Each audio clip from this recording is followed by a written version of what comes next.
લીલેરિયા banquet આવેલું છે, જેની સામે એક થાર ગાડીનો ચાલક જેનું નામ છે દીપક ઉર્ફે દીપો સોમાભાઈ મકવાણા, એણે ત્યાં બે બાઇક ચાલકને ટક્કર મારેલી હતી, જેના કારણે સ્થળ ઉપર જ એક બાઇક ચાલક જેનું નામ છે મુકેશ પાસિંગભાઈ પરમાર, એને માથામાં ઈજા થઈ છે અને બીજા એક વ્યક્તિ છે જે મુકેશ કાલાભાઈ ડામોર, એમનું મૃત્યુ થયેલું છે. આ જે આરોપી છે એ 34 વર્ષની ઉંમર છે અને સમામાં જ રહે છે અને મૂળ આણંદના વતની છે, ધર્મજ ગામના વતની છે. એણે ગઈકાલે હિટ એન્ડ રન કરી અને ભાગેલ હતો, જે અનુસંધાને અલગ અલગ ટીમો બનાવીને અટક કરવા માટે કાર્યવાહી કરવામાં આવેલી હતી. અને રાત્રે એ જ્યારે આ બનાવ બન્યો ત્યારે પોતાની થાર ગાડી સ્થળ પર જ મૂકી અને ભાગી ગયેલ હતા. અને અમારી ટીમે અલગ અલગ જગ્યાએ અને ટેકનિકલ સોર્સથી એને અટક કરેલો છે, જે અહીંયાથી ભાગી અને એ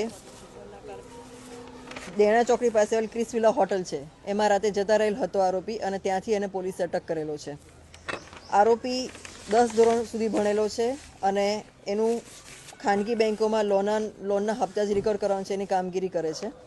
આ જે ગાડી છે મૂળ ગાડી એના મિત્ર લાલચંદ ઉર્ફે લાલાભાઈ પટેલ પાલની છે, અને એ ગાડી લઈને એ ગઈકાલે 27 તારીખે અમદાવાદ ગયેલો હતો અને ત્યાંથી ગઈકાલે રિટર્ન આવી અને પછી સાંજે રાત્રિ બજારમાં ગયેલો હતો અને ત્યાંથી ફરી પાછો સમાસલી રોડ પર આવેલ હતા. અને જ્યારે ત્યાંથી પોતાના ઘરે જતા હતા ત્યારે આ બનાવ બનેલો હતો. પોલીસે તાત્કાલિક આમાં એફઆઈઆર દાખલ કરેલી છે, આરોપીને અટક કરી લીધેલો છે, એને મેડિકલ હાલમાં કરવા જઈ રહ્યા છીએ અમે લોકો, અને એની વિરુદ્ધમાં બીએનએસ કલમ 281, 125A, 125B, 105, 106 તથા MB એક્ટની કલમો મુજબ ગુનો દાખલ કરવામાં આવેલો છે. આરોપી અગાઉ પણ ગુનાહિત ઇતિહાસ ધરાવે છે. સિટી પોલીસ સ્ટેશનમાં ખૂનનો ગુનો એટલે 302 મુજબ પણ એને અટક કરવામાં આવેલો છે. તેમજ ફતેગંજ પોલીસ સ્ટેશનમાં મારામારીના કેસમાં એને અટક કરવામાં આવેલો છે, પ્રોહિબિશનના કેસમાં અટક કરવામાં આવેલો છે. હમણાં જ રિસન્ટલી 4-6 મહિના પહેલાં સમા પોલીસ સ્ટેશનમાં પણ મારામારીનો ગુનો એને અટક કરવામાં આવેલો છે. એમ એનો ગુનાહિત ઇતિહાસ પણ ઘણો બધો છે આરોપીનો. અને અમે લોકો હાલમાં એનું આ અટક કરી અને ત્યારબાદ એનું લાયસન્સ કેન્સલ કરવા માટે પણ કાર્યવાહી કરવાના છીએ.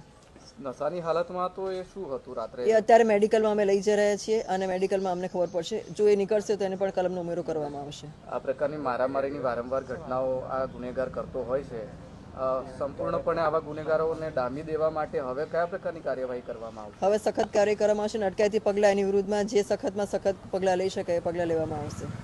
કોઈ મિત્રો સાથે હતા એમની?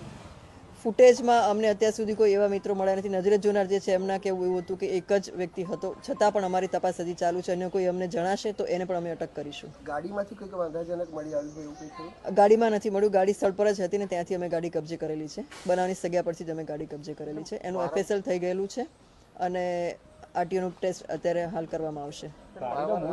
બને છે લોક માંગ છે ત્યાં આગળ સ્પીડ બ્રેકર મૂકવાની પણ માંગ છે.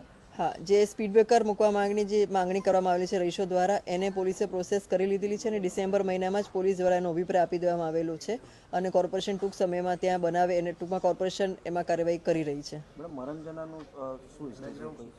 મરણ જનાર જે છે એ મરણ જનાર અને જે ઈજા પામનાર છે એ બંને લોકો આકાર કન્સ્ટ્રક્શન સાઇટ ચાલે છે એના પર JCBનું કામ કરતા હતા. મૂળ માલિક કોણ છે? ગાડીના મૂળ માલિક છે લાલચંદ ઉર્ફે લાલાભાઈ પાલ, જેઓ દુમાર ચોકડી પાસે ટ્રાન્સપોર્ટનો ધંધો કરે છે.